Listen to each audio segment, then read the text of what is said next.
सभी को नमस्कार। एजेंट एजुकेशन प्लेटफॉर्म पर आप सभी का स्वागत है।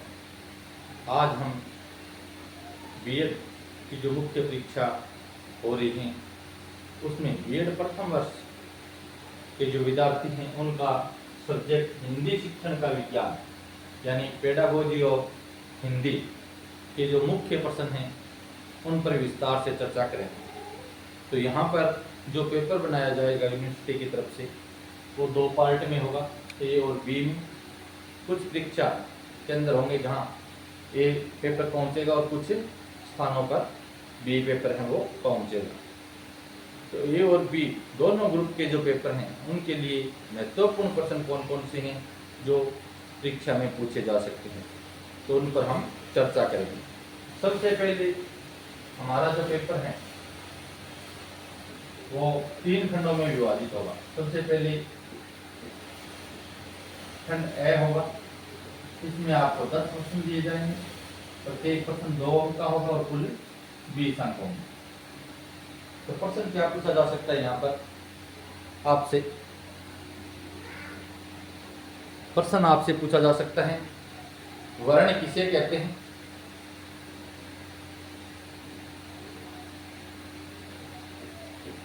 वर्ण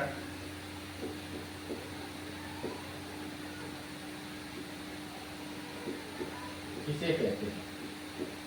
वर्ण पूछ सकते हैं। उसके बाद जो वर्णों या ध्वनियों का यानी जो व्यंजन ध्वनियां हैं उनका उच्चारण स्थान पूछ सकता है। तो लिख सकता है कि शिक्षण में व्यंजन ध्वनियों व उनके उच्चारण स्थान लिखिए। शिक्षण में व्यंजन ध्वनियों व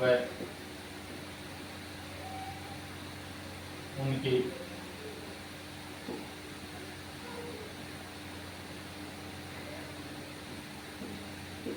उच्चारण स्थान लिखिए। व्यंजन कौन कौन से हैं और उनके उच्चारण स्थान कौन कौन से हैं, ये पूछ सकता है।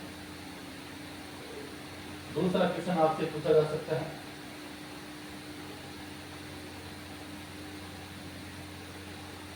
कि वाचन किसे कहते हैं?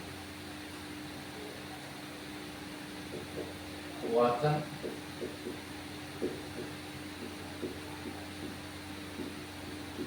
किसे कहते हैं? तो वाचन 2 प्रकार के होते हैं। प्रकार पूछ ले तो सहस्वर वाचन और मौन वाचन। तो आपसे ये पूछा जा सकता है कि सहस्वर वाचन और मौन वाचन में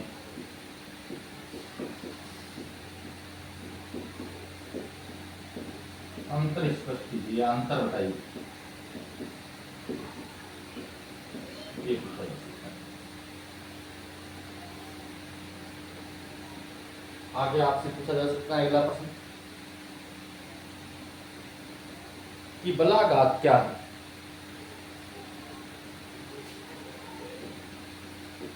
बलाघात क्या है, ये पूछा जा सकता है। अब बलाघात क्या है?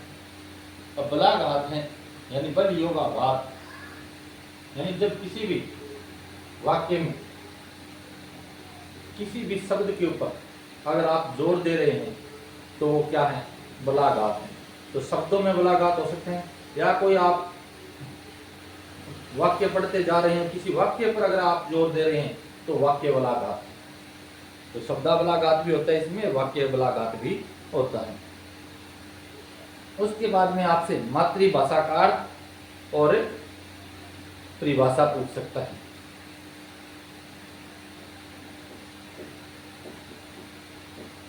मातृभाषा का अर्थ एवं परिभाषा।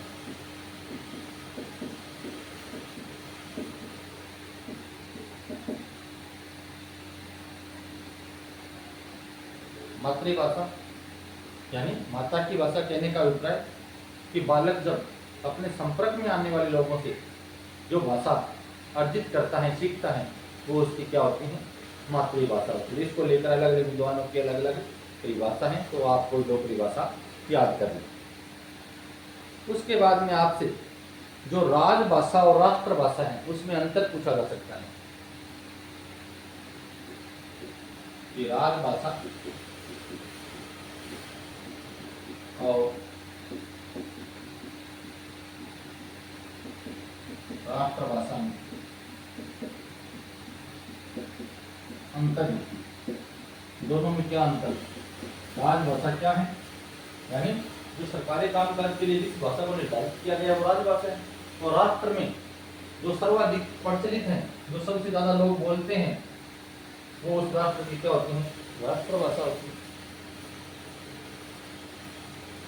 तो सरकारी कामकाज करने के लिए जो निर्धारित भाषा का होता है वो राजभाषा होती है। उसके बाद में आपसे पूछा जा सकता है कि विद्यालय में वाचनालय का क्या महत्व है। विद्यालय में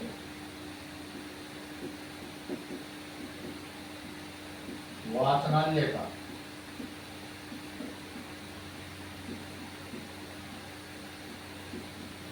क्या महत्व है, विद्यालय में वाचनालय का क्या महत्व है। नेक्स्ट क्वेश्चन आपसे पूछा जा सकता है कि मातृभाषा है, मातृभाषा का बालक के विकास में क्या योगदान है। मातृभाषा का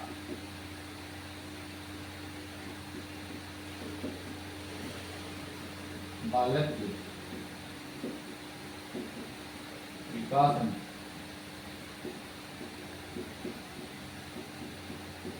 क्या योगदान है। छोटे छोटे प्रश्न है बिल्कुल, आप आसानी से इनको याद कर सकते हैं और एक बार पढ़ लोगे उसके बाद में भूलोगे भी नहीं। उसके बाद में आपसे पूछा जा सकता है गद्य शिक्षण और पद्य शिक्षण में अंतर। गद्य शिक्षण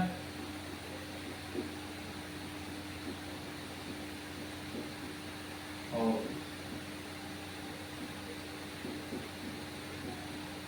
पद्य शिक्षण में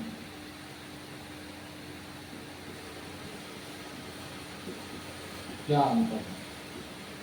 गद्य शिक्षण और पद्य शिक्षण में क्या अंतर है। अगला प्रश्न आपसे पूछा जा सकता है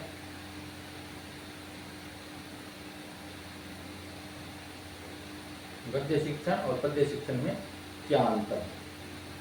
कविता शिक्षण का अर्थ बोध प्रणाली को समझाइए। कविता शिक्षण की अर्थ बोध, अर्थ का ज्ञान प्रणाली को समझाइए।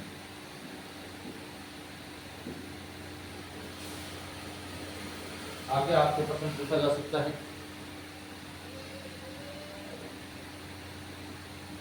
कि नाटक शिक्षण का क्या महत्व है।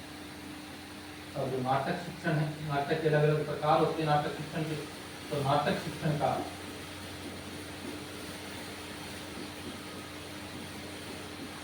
क्या महत्व है ये पूछ सकते हैं।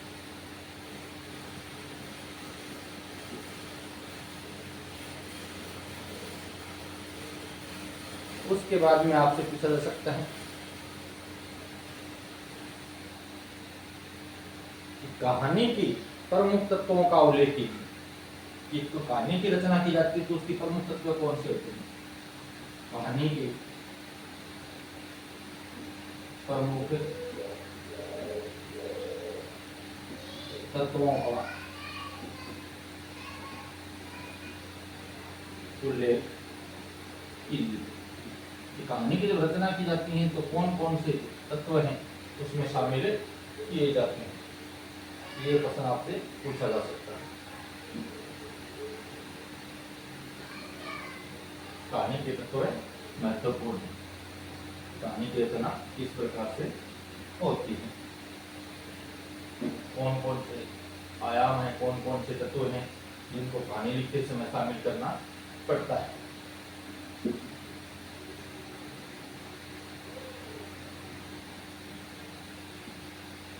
उसके बाद आगे जो प्रश्न है जो पूछे जाने की संभावना है आपसे, वो पूछा जा सकता है कि हिंदी शिक्षण में व्याकरण का क्या स्थान है। हिंदी शिक्षण में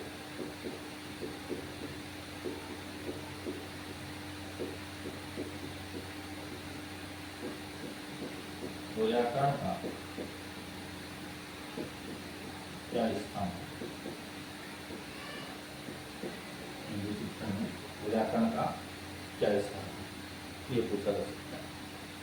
उसके बाद में अब व्याकरण आप पढ़ा रहे तो व्याकरण में आपसे प्रयुक्त होने वाली विधियों के बारे में पूछा जा सकता है कि व्याकरण में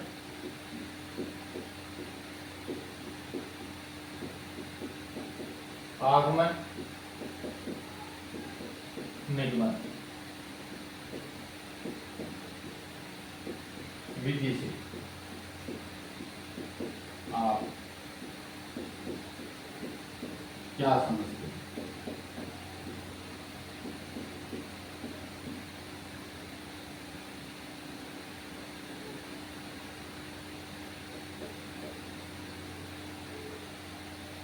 उसके बाद में आपसे पूछा जा सकता है कि जो परियोजना है, परियोजना का अर्थ, परिभाषा और विशेषताएं। परियोजना का अर्थ, परिभाषा और विशेषताएं, इन तीनों में से एक चीज पूछ ली जाए। जैसे छोटा प्रश्न बनाएगा, बड़ा क्वेश्चन बना देगा तो तीनों ही पूछ सकते हैं। यहाँ से अगर इस प्रश्न को ढूंढा तो हम मैथ तीनों चीजें पूछी जा सकती है योजना विधि से। योजना एक विधि है शिक्षण की। उसके बाद में आपसे प्रश्न पूछा जा सकता है कि अभिकर्मित अनुदेशन क्या है और इसके प्रकार लिखो। सबसे पहले तो आपको यह बताना है कि अभिकर्मित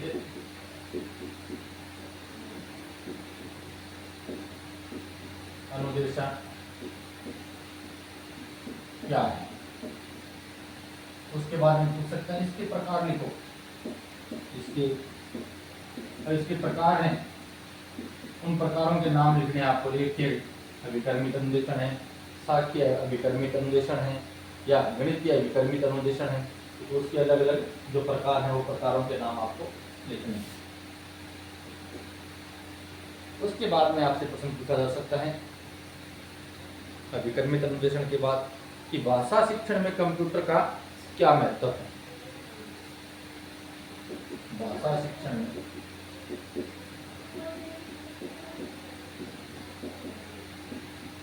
कंप्यूटर का क्या महत्व है, कंप्यूटर क्या भूमिका निभाता है, ये प्रश्न पूछा जा सकता है।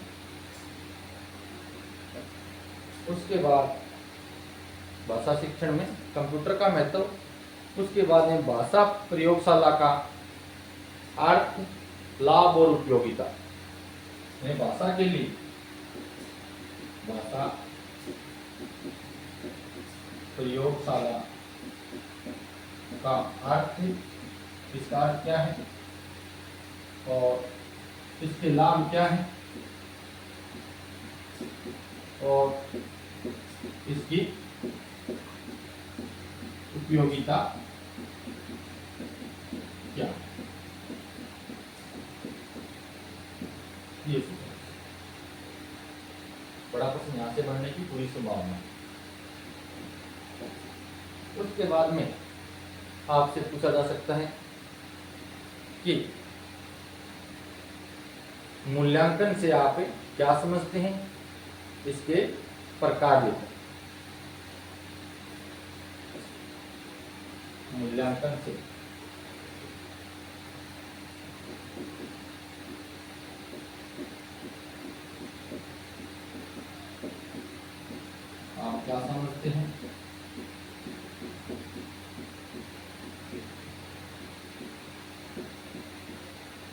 के प्रकार। व्यापक मूल्यांकन कौन सा है, सतत मूल्यांकन कौन सा है, और कई बार सतत मूल्यांकन पर भी यानी प्रश्न पूछ लिया जाता है। उसके बाद में आपसे यहीं से एक प्रश्न और पूछ सकते हैं कि मूल्यांकन एक सतत क्रिया है, स्पष्ट कीजिए। मूल्यांकन एक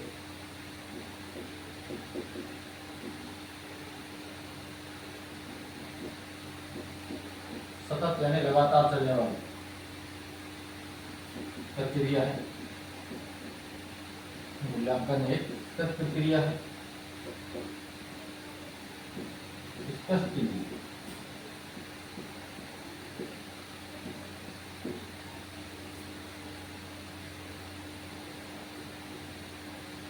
उसके बाद में आपको यहाँ से प्रश्न पूछा जा सकता है अभिकलक और समकन के बारे में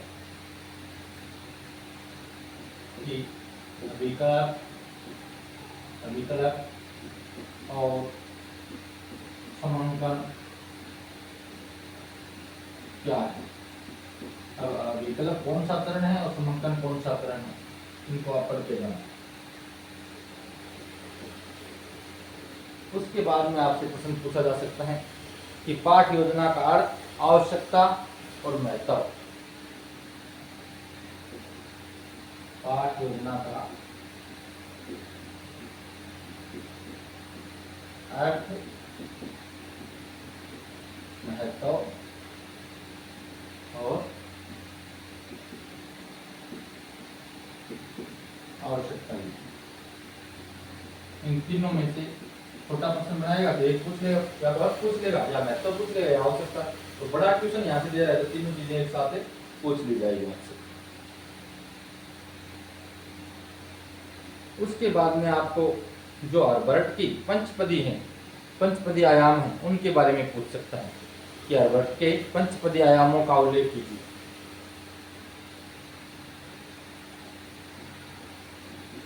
हर्बर्ट के पंचपदी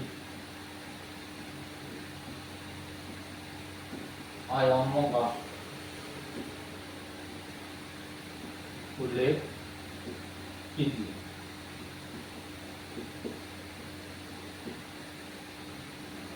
उसके बाद में आपसे यहाँ प्रश्न पूछा जा सकता है कि ब्लूम की पाठ योजना पर संक्षिप्त प्रकाश डालिए।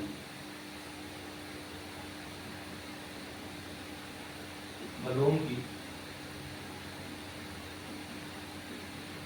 पाठ योजना पर संक्षिप्त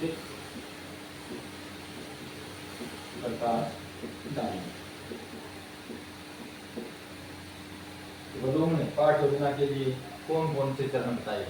ये जो प्रश्न है, इन प्रश्नों के उत्तर आपको शब्द सीमा जो होगी इनके लिए वो 50 शब्दों की होगी। 50 शब्दों में उत्तर देने हैं, 3 से 4 लाइन में प्रश्न का उत्तर देना है। ज़्यादा समय इसमें बर्बाद नहीं करना है, क्योंकि प्रश्न यहाँ 2 ही नंबर का होगा। जो आप उत्तर लिख रहे हो 2 नंबर का है, तो इसके लिए आप ज़्यादा पेज भरने की आपको आवश्यकता नहीं है। 3 से 4 लाइन में आप उत्तर लिख दें, उसमें उतने में आपके 50 शब्द हो जाएंगे। तो खंड है के लिए महत्वपूर्ण प्रश्न है। छोटे छोटे प्रश्न है, एक बार पढ़ने के बाद दोबारा पढ़ने की आवश्यकता नहीं, बिल्कुल आसान है। कोई भी प्रश्न ऐसा नहीं है जो कठिन हो या समझ में ना आए, बिल्कुल आसान प्रश्न है। एक बार अगर आपने पढ़ लिया इनको, 2-3 दिन का समय आपके पास अभी, तो आराम से आप अच्छी तरह से परीक्षा में कर सकते हैं।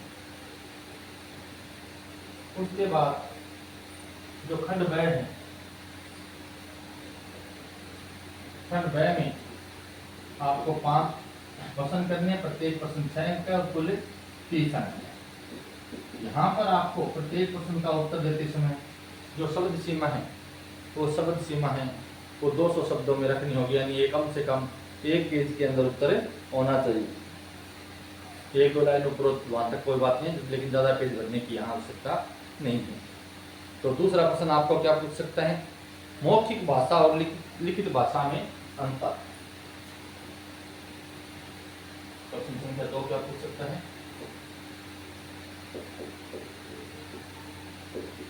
मौखिक मौखिक भाषा व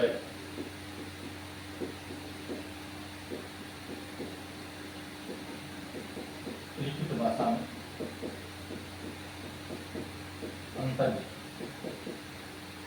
मौखिक भाषा और लिखित भाषा में क्या अंतर है? अब यहाँ इस अथवा में भी आपको प्रश्न दिया जाएगा, दोनों में से कोई एक प्रश्न कर सकते हो आप। कुल 10 प्रश्न दिए जाएंगे और आपको करने 5 ही हैं। तो यहाँ दूसरा प्रश्न दिया जा सकता है कि हिंदी में प्रयुक्त विराम चिन्हों का वर्णन कीजिए। हिंदी में प्रयुक्त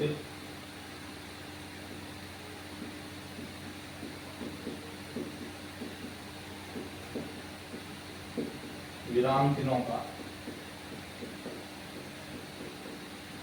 वर्णन है, ये पूछा। तीसरा प्रश्न आपसे पूछा जा सकता है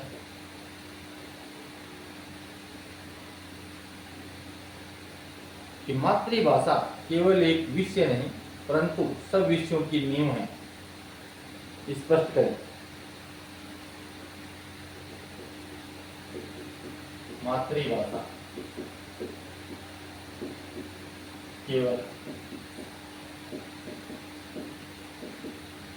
एक विषय नहीं किंतु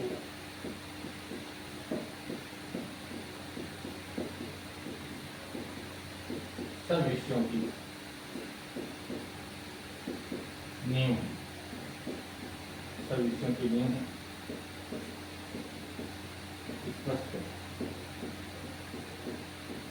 और इसके अथवा में भी आपको प्रश्न यहाँ दिया जाएगा। अथवा में यहाँ आपको क्या प्रश्न दे सकता है कि हिंदी शिक्षण के जो सूत्र हैं उन सूत्रों के बारे में पूछा जा सकता है। क्या किया जा सकता है कि हिंदी शिक्षण के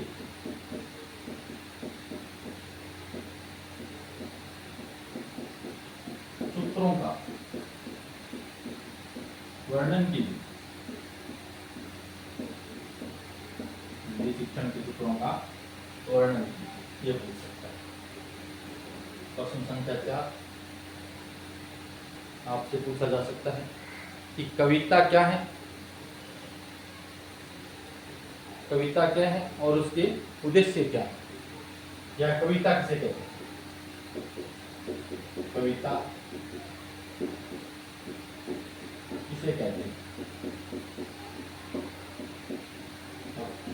कविता का अर्थ और परिभाषा यहाँ बताएंगे। उसके बाद में आपसे यहाँ पर क्या पूछ रहा है आगे कि इसका महत्व और उद्देश्य स्पष्ट करें। इसका महत्व और उद्देश्य स्पष्ट करें।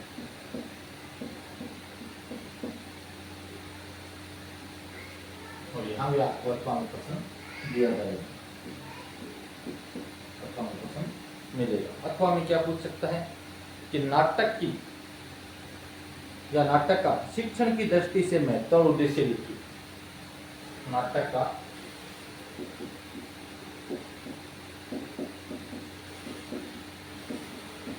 शिक्षण की दृष्टि से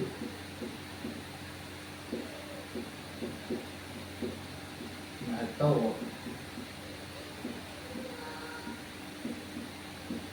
उद्देश्य, महत्व और उद्देश्य।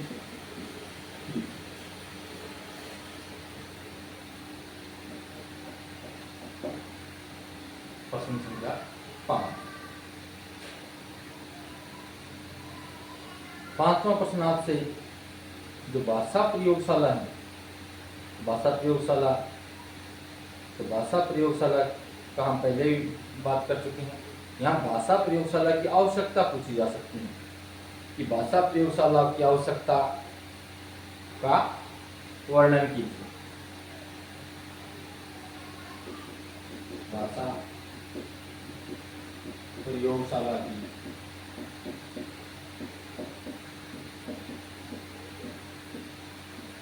आवश्यकता एवं शिक्षण कीजिए।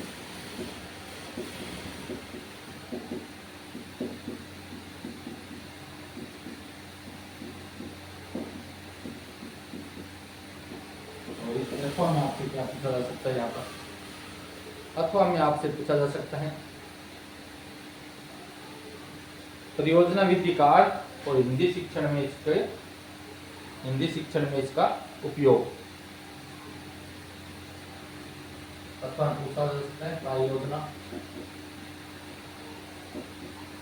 विधि का अर्थ एवं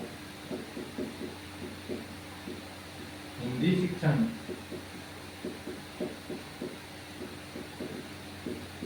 इसका उपयोग बताइए। हिंदी शिक्षण के लिए किस तरह से उपयोगी, क्या काम है।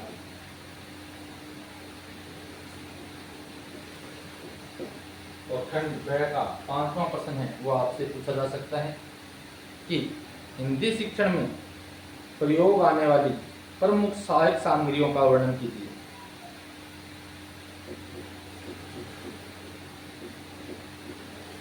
हिंदी शिक्षण में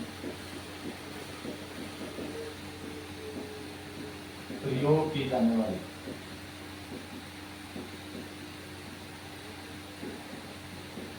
प्रमुख शिक्षण सहायक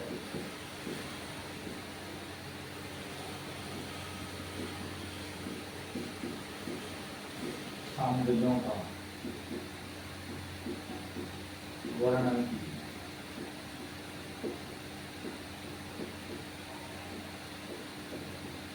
तो हम यहाँ आपसे प्रश्न पूछा जा सकता है कि प्रश्नों के प्रकार तथा यहाँ पर आपसे क्या पूछा जा सकता है इसके फॉर्म प्रश्नों के प्रकार तथा किसी प्रकरण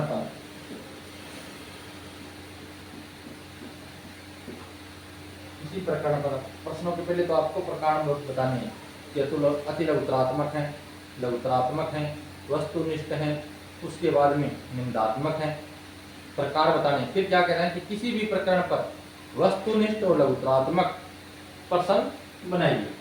किसी प्रकरण पर वस्तुनिष्ठ और लघुतरात्मक प्रश्न बनाइए।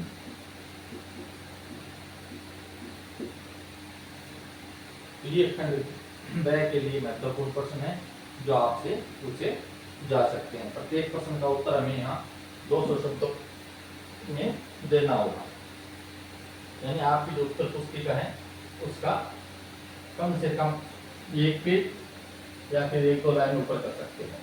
ज़्यादा समय यहाँ बर्बाद नहीं करें, क्योंकि यहाँ 200 शब्दों में उत्तर देना है और जो अंक होंगे वो प्रत्येक प्रश्न होगा वो 6 अंक का होगा। कुल 10 प्रश्न होंगे, 10 में से 5 प्रश्न आपको करने हैं। अब हम चर्चा कर लेते हैं निंदात्मक प्रश्न खंड 6 की।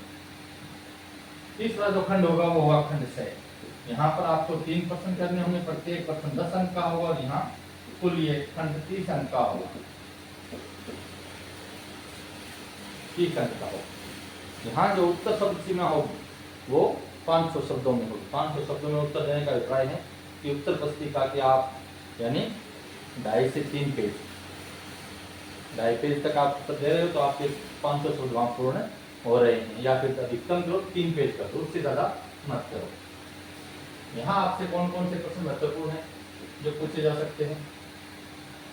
यहाँ आपसे पूछा जा सकता है इकाई योजना, पाठ योजना और वार्षिक योजना में अंतर।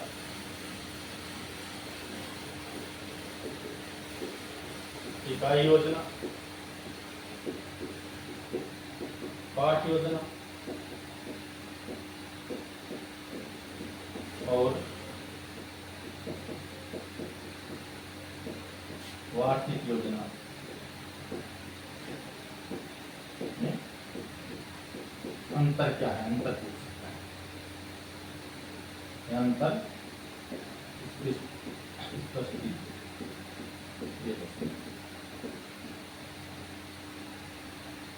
उसके बाद आपसे यहाँ पूछा जा सकता है कि भाषा की प्रकृति एवं विशेषताओं का वर्णन कीजिए। भाषा की प्रकृति एवं विशेषताओं का वर्णन कीजिए, ये क्वेश्चन पूछा जा सकता है। उसके बाद में नेक्स्ट क्वेश्चन है वो आपसे पूछा जा सकता है ध्वनि के बारे में, कि ध्वनि से आप क्या समझते हैं। ध्वनि से आप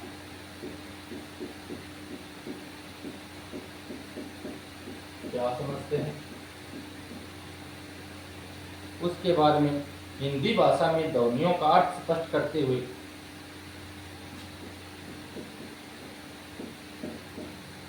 हिंदी भाषा में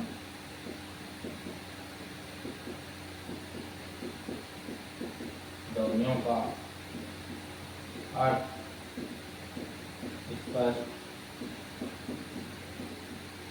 करते हुए हिंदी भाषा में ध्वनियों का अर्थ स्पष्ट करते हुए हिंदी भाषा की ध्वनियों का वर्गीकरण कीजिए।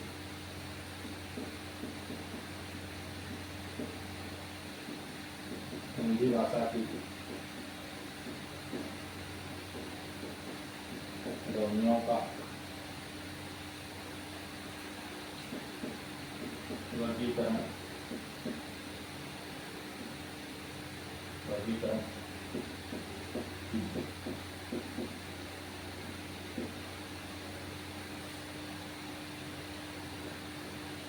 उसके बाद नेक्स्ट क्वेश्चन है वो आपसे पूछा जा सकता है कि भाषाई कौशल की दृष्टि से हिंदी भाषा पूर्ण वैज्ञानिक है। भाषाई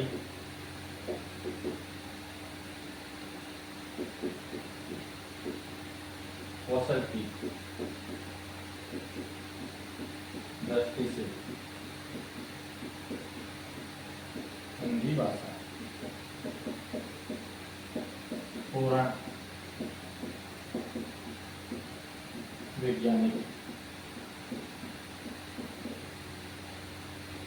भाषाई कौशल की दृष्टि से हिंदी भाषा पूर्ण वैज्ञानिक है। इस कथन की समीक्षा कीजिए। इस कथन की समीक्षा कीजिए। उसके बाद में आगे प्रश्न आपसे पूछा जा सकता है कि श्रवण के अर्थ और महत्व को स्पष्ट कीजिए। श्रवण यानी सुनना। श्रवण के अर्थ एवं महत्व को स्पष्ट कीजिए।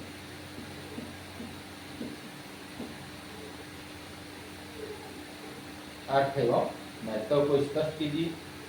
श्रवण कौशल का विकास कैसे किया जा सकता है। श्रवण कौशल का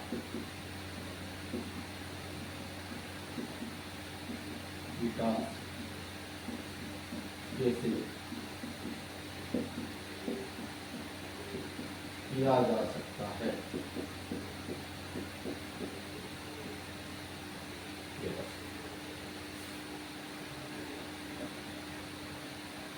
उसके बाद में आपसे प्रश्न पूछा जा सकता है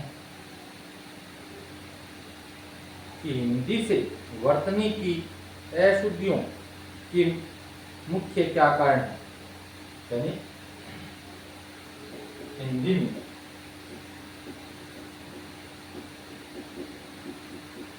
वर्तनी की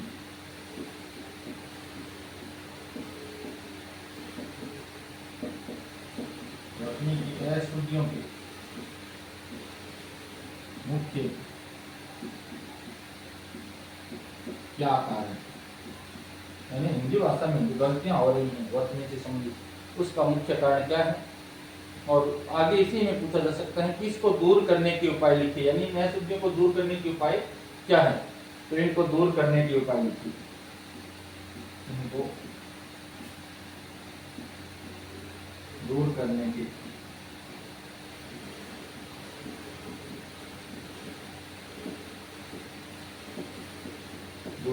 उपाय। अगला प्रश्न है वो आपसे पूछा जा सकता है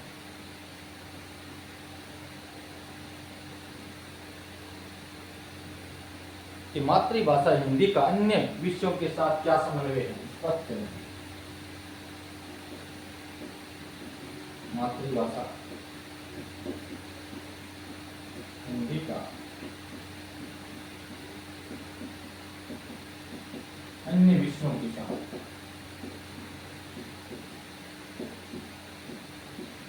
क्या समन्वय कह सकता है, संबंध कह सकता है, सहसंबंध कह सकता है, क्या समन्वय है, स्पष्ट करें। सीधा कह देगा कि हिंदी भाषा का अन्य विषयों के साथ सहसंबंध है, उसको स्पष्ट करें। उसके बाद में आपसे प्रश्न पूछा जा सकता है हिंदी भाषा में त्रिभाषा सूत्र क्या है, सबसे महत्वपूर्ण प्रश्न है। हिंदी भाषा में त्रिभाषा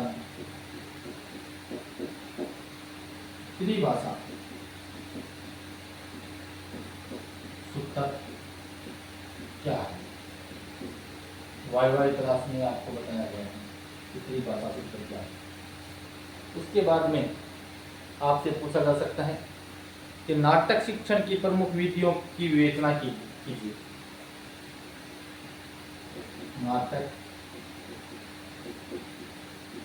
शिक्षण की प्रमुख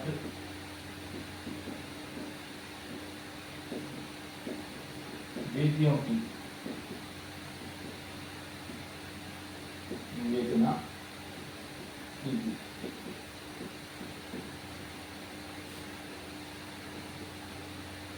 उसके बाद में आपसे प्रश्न पूछा जा सकता है कि सूक्ष्म अध्ययन प्रणाली से क्या अभिप्राय है, या सूक्ष्म शिक्षण से क्या अभिप्राय है। सूक्ष्म अध्ययन प्रणाली माइक्रो टीचिंग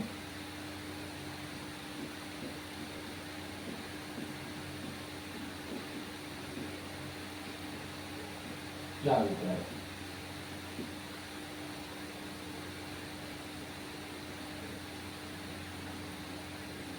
इसकी विशेषता तथा गुण दोष लिखिए। माइक्रो टीचिंग की विशेषता तथा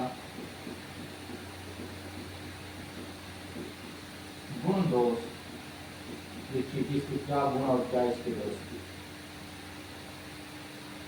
उसके बाद में आपसे प्रश्न पूछा जा सकता है कि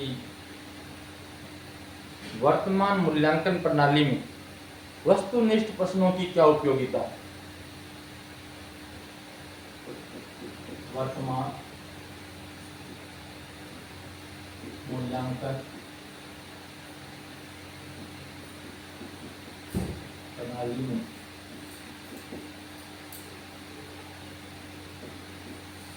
वस्तुनिष्ठ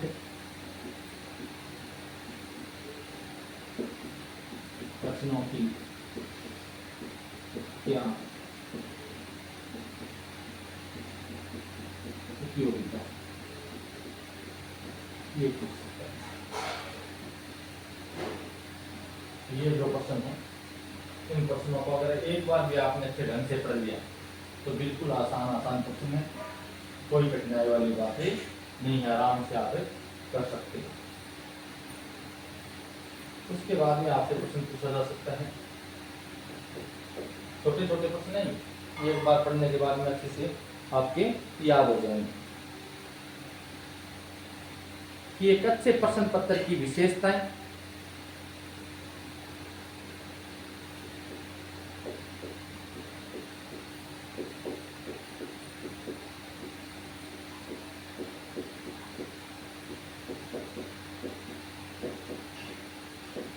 एक बार आपने विशेषताएं पढ़ ली, याद रह जाए। एक अच्छे प्रश्न पत्र की विशेषताएं तथा प्रश्नों की प्रश्नों के विविध रूपों का वर्णन कीजिए। विशेषताएं तथा प्रश्नों के विविध रूपों का वर्णन कीजिए। अब प्रश्नों के विविध रूप कौन कौन से हो गए? अति लघुत्रात्मक, वस्तुनिष्ठ, उसके बाद लघुत्रात्मक, फिर निम्नात्मक, उनका अलग अलग आपको क्या करना है? वर्णन करना है। उसके बाद में आपसे प्रश्न पूछा जा सकता है कि वाचन का महत्व बताते हुए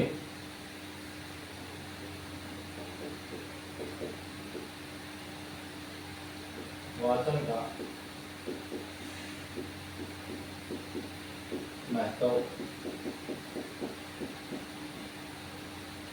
बताते हुए वाचन का महत्व बताते हुए वाचन दोषों को दूर करने की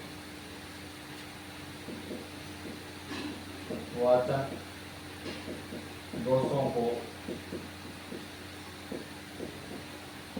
दूर करने की विधियों के बारे में पूछ सकते हैं। वाचन दोषों को दूर करने की विधियों का विस्तार पूर्वक वर्णन कीजिए।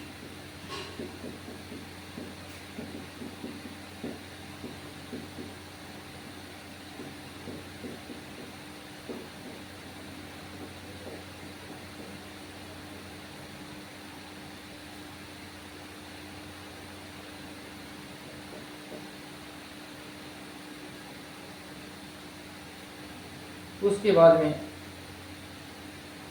कक्षा 7 के छात्रों के लिए कक्षा 7 के छात्रों के लिए 7, 8 जो भी दे दे छात्रों के लिए प्रकरण का नाम दे देगा या कह जाए किसी एक प्रकरण पर छात्रों के लिए प्रकरण रानी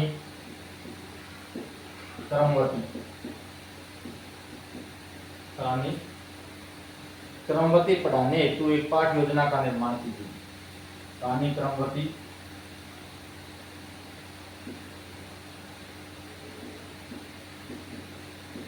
पढ़ाने हेतु एक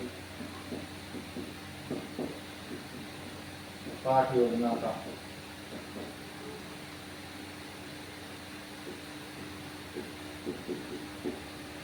निर्माण कीजिए। अब देखिए यहाँ मैंने एक प्रश्न आपको जो नील पत्थर ब्लू प्रिंट है वो बार बार हर पेपर में बता चुका हूँ, तो वो आपको यहाँ बताने की आवश्यकता नहीं है कि नील पत्थर क्या है, ब्लू प्रिंट क्या है, उसकी क्या उपयोगिता है, क्या महत्व है, उसकी क्या परिभाषा है।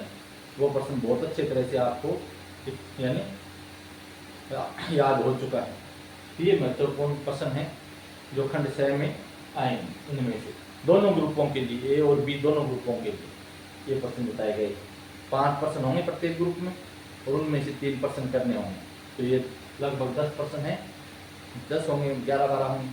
तो इन प्रश्नों में से आप एक बार अगर इनको पढ़ लोगे इनमें से आपको तीनों प्रश्न मिल जाएंगे। तो आज की क्लास अगर आपको अच्छी लगी है तो इसको ज़्यादा से ज़्यादा आपके सहपाठी हैं उन तक भी पहुँचाएँ ताकि उनको भी फायदा हो सके, उनको भी लाभ प्राप्त हो सके। और जो नए स्टूडेंट हैं इस चैनल पर वो इस चैनल को सब्सक्राइब करें। क्यों कि एग्ज़ाम के बाद भी जो शिक्षक प्रशिक्षण से जुड़ी हुई महत्वपूर्ण बातें हैं, फाइलों के बारे में हैं या अन्य जो वीडियो के बारे में है, वो भी आपको यहाँ बताई जाएगी। तो आप सबका बहुत बहुत धन्यवाद।